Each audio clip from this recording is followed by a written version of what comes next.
Olá, irmãos e irmãs, sejam todos bem-vindos ao estudo bíblico da comunidade Anaminha. Desde já peço que você pegue sua Bíblia, pegue sua caneta, para que você grife as partes mais importantes. E daqui a pouco nós estaremos iniciando o nosso estudo bíblico do capítulo 8 de São Mateus, certo? Então, desde já peço que vocês curtam e compartilhem o link dessa transmissão, para que mais pessoas possam escutar a palavra de Deus, possam ir também sendo estimulada a fazer o estudo bíblico, para que mais pessoas conheçam aquilo que Deus deseja falar para nós, certo?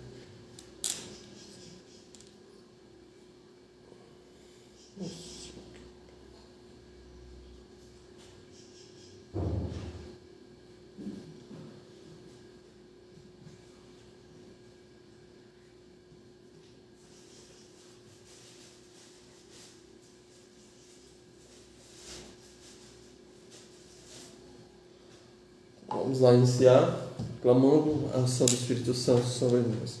Pelo sinal desta cruz, livra-nos Deus, nosso Senhor, dos nossos inimigos, em nome do Pai, do Filho e do Espírito Santo. Amém. Vinde, Espírito Santo, enchei os corações de vossos fiéis e acendei neles o fogo do vosso amor. Enviai, Senhor, o vosso Espírito, e tudo será criado, e renovareis a face da terra.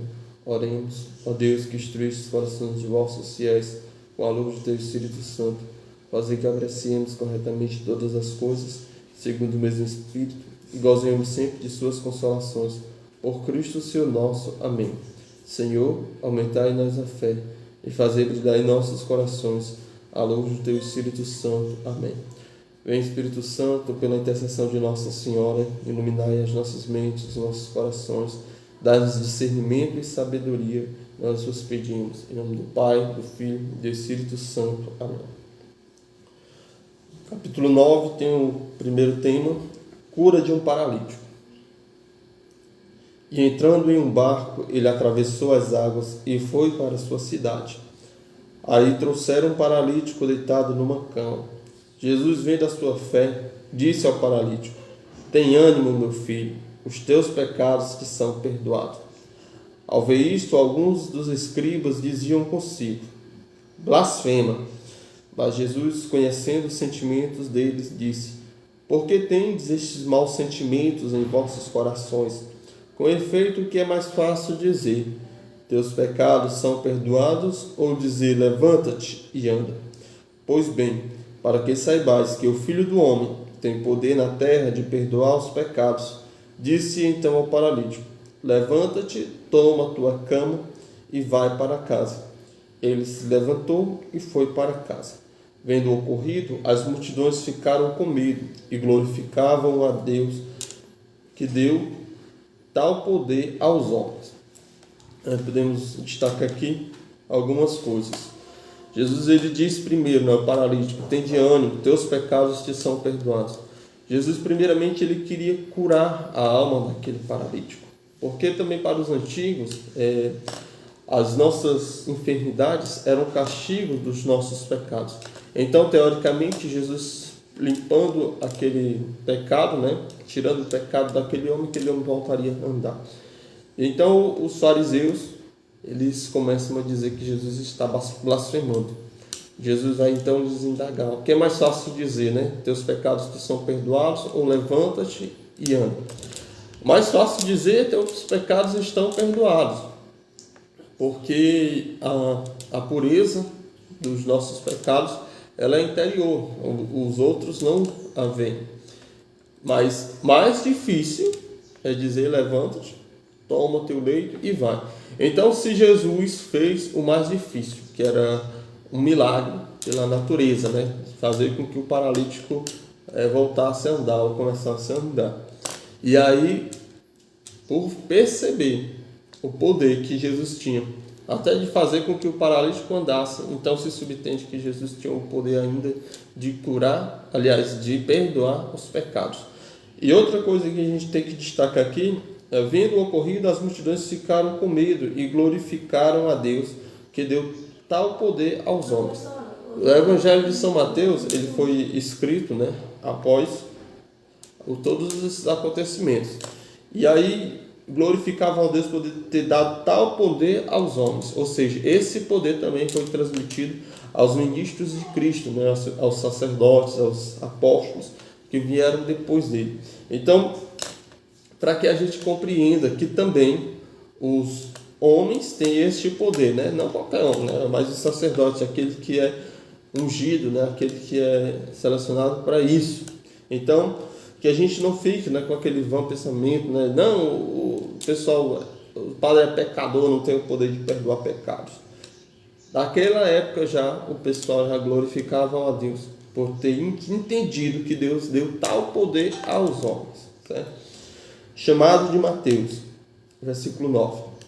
Indo adiante, viu Jesus um homem chamado Mateus, sentado na coleteria de impostos, e disse-lhe: segue-me.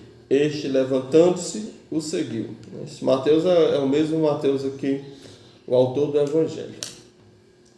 Refeições com os pecadores, versículo 10. Aconteceu que, estando ele à mesa em casa, vieram muitos publicanos e pecadores. Publicanos eram pessoas que tinham pecados públicos, né? Às vezes a pessoa, por ser um cobrador de impostos, né, já era tido por impuro, porque era comum naquela época, como é hoje, né, a corrupção. Então aqueles que estavam à frente dessa coleteria de impostos, eles sempre aumentavam para tirar o deles. E também eles, como eles serviam ao Império Romano, os judeus já os tratavam como traidores, né, que estavam servindo ao inimigo. E sentaram-se à mesa com Jesus e seus discípulos. Os fariseus, vendo isto, perguntaram aos discípulos: por que come vosso mestre com os publicanos e os pecadores? Ele, ao ouvir o que diziam, respondeu: não são os que têm saúde que precisam de médico, e sim os doentes. E depois aprendei o que significa: misericórdia quero, e não o sacrifício. Com efeito, não vim chamar justos, mas os pecadores. Jesus, ele vai justamente ao encontro daquelas pessoas que se fazem humildes, aquelas pessoas que se reconhecem pecadores e que desejam de fato ter uma experiência com Jesus. Jesus aqui de modo algum está incentivando que nós tenhamos uma vida de pecado, mas aqueles que têm uma vida de pecado, que se reconhecem humildes, que sabem das suas necessidades e acolhem Jesus em sua casa, essas pessoas aqui Jesus veio. Jesus não veio para aquelas pessoas que se julgam santas, né? Mais santas até que as outras. Quantas vezes você já até pode ter ouvido falar, né? Não vou para a igreja porque lá só tem pecador. Jesus veio para nós que somos pecadores, é por isso que nós estamos na igreja. Tem um venerável, né, que ainda não passou a ser santo, ele dizia, né, que quando você diz que não vai à igreja por conta que lá tem muitos hipócritas, né, ele disse: pode vir que aqui sempre cabe mais um, né? Ele sabe, nós somos verdadeiramente pecadores e muitas vezes hipócritas, mas por nós reconhecermos isso e estarmos com Cristo, é que Cristo veio para nós. Jesus ele não veio para aqueles que se acham perfeitos, melhores que os outros, ou porque os outros são pecadores e não querem estar lá. Jesus veio para cada um de nós, que somos pecadores, que somos falhos, principalmente aqueles que mais pecam, né? E Jesus quer chegar até o coração dele, mas de modo algum Jesus aqui está incentivando a vida de pecado. Discussão sobre o jejum, versículo 14. Por esse tempo vieram procurá-lo os discípulos de João com essa pergunta: por que razão nós e os fariseus jejuamos, enquanto os teus discípulos não jejuam? Respondeu-lhe: por acaso podem amigos do noivo estar de luto, enquanto o noivo está com eles? Dias virão quando o noivo lhe será tirado. Então, sim, jejuarão. Ninguém põe remindo de pano novo em roupa velha, porque o remendo repuxa a roupa e o rasgão torna-se maior. Nem se põe vinho novo em odres velhos. Caso contrário, estouram os odres. O vinho se entorna e os odres ficam inutilizados. Antes, o vinho novo se põe em odres novos. Assim ambos se conservam.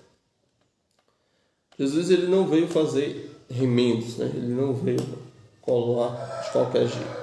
Ele veio para dar o novo, que é o Espírito Santo. E para que a gente acolha o novo, é preciso a gente também se fazer novo. Abrir o nosso coração ao novo que Deus quer nos dar, ao novo que Deus tem a nos falar a cada dia.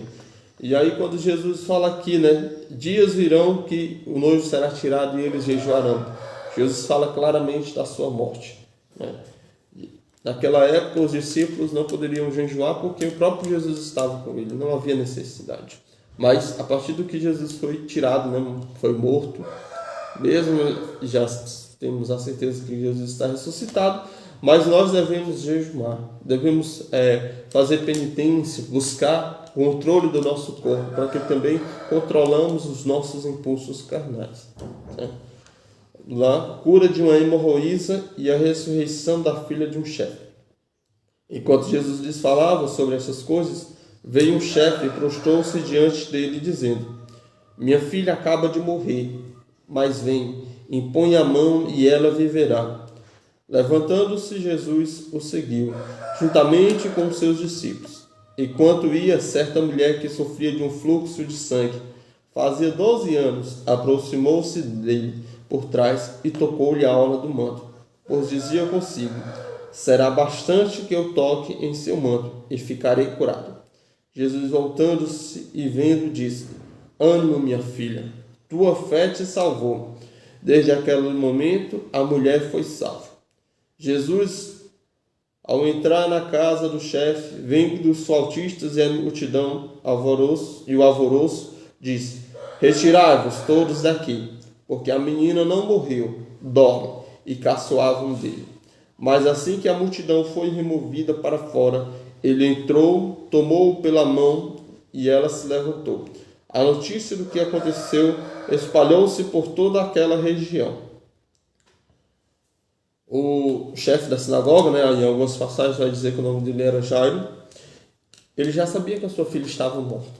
E ele disse: minha filha está morta, mas vem, impõe a mão e ela ficará curada. Para nós vermos a fé deste homem. Tantas vezes as coisas acontecem e a gente diz: não tem mais jeito, e se entrega. Jesus é aquele que tem o poder de tudo mudar, de trazer a vida que está morto, de fazer realmente prodígios em nossas vidas. Então, se tem aquela situação que talvez tu já até se entregou, não, isso aqui não tem mais jeito não, peça a Jesus. Peça a Jesus. E se você tiver fé, como este de Jairo, que não se importou se seria motivo de chacota, por acreditar em algo que não poderia fazer, mas a fé de Jairo fez com que Jesus fosse até a casa dele e curasse a sua filha, certo? Outra coisa é essa mulher que sofria de uma hemorragia durante 12 anos. Durante 12 anos aquela mulher sofreu, diz em outras passagens que ela gastou todos os seus bens. E aquela mulher, por ter esse fluxo de sangue, ela era impura, porque pela lei do Antigo Testamento, enquanto a mulher tivesse um fluxo de sangue, ela era impura. Quanto durasse esse fluxo de sangue. Então, durante 12 anos, essa mulher se viu afastada, longe da graça de Deus. Mas ao perceber Jesus, sabendo que ele poderia curar a sua enfermidade, poderia curar a sua impureza, ela vai lá e com toda a fé toca na orla do manto de Jesus. Ela não chega nem a pedir, mas ela sabe que só ao se aproximar, ao tocar em Jesus, ela seria curada. E aí Jesus na mesma hora diz: minha filha, ânimo, tua fé te salvou. Certo? A fé daquela mulher, aquela purificação a salvou. Jesus não disse, aqui na passagem, tua fé te curou, mas tua fé te salvou. Porque para nós sermos salvos, nós precisamos realmente tocar em Jesus, sermos purificados, sermos lavados dos nossos pecados. Cura de 2 cegos, versículo 27. Partindo Jesus dali, puseram-se a segui-lo 2 cegos, que gritavam e diziam: Filho de Davi, tem compaixão de nós. Quando entrou em casa, os cegos aproximaram-se dele. Jesus lhe perguntou: Credes vós que tenho o poder de fazer isso? Eles responderam: Sim, Senhor. Então tocou-lhe os olhos e disse: Seja feito segundo a vossa fé. e os seus olhos se abriram. Jesus, porém, o admoestou com energia: cuidado para que ninguém o saiba. Mas ele, ao saírem dali, espalharam sua fama por toda aquela região. Cura de um endemoniado mudo. Logo que saíram, eis que lhe trouxeram um endemoniado mudo, e expulsou o demônio, o mudo falou. A multidão ficou admirada e pôs-se a dizer: nunca se viu coisa semelhante em Israel. Os fariseus, porém, diziam: é pelo príncipe dos demônios que ele expulsa os demônios. Vamos lá, continuar aqui. Miséria das multidões. Versículo 35.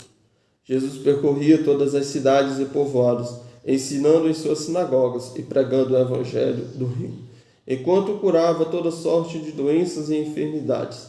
Ao ver a multidão, teve compaixão dela, porque estava cansada e abatida, como ovelha sem pastor.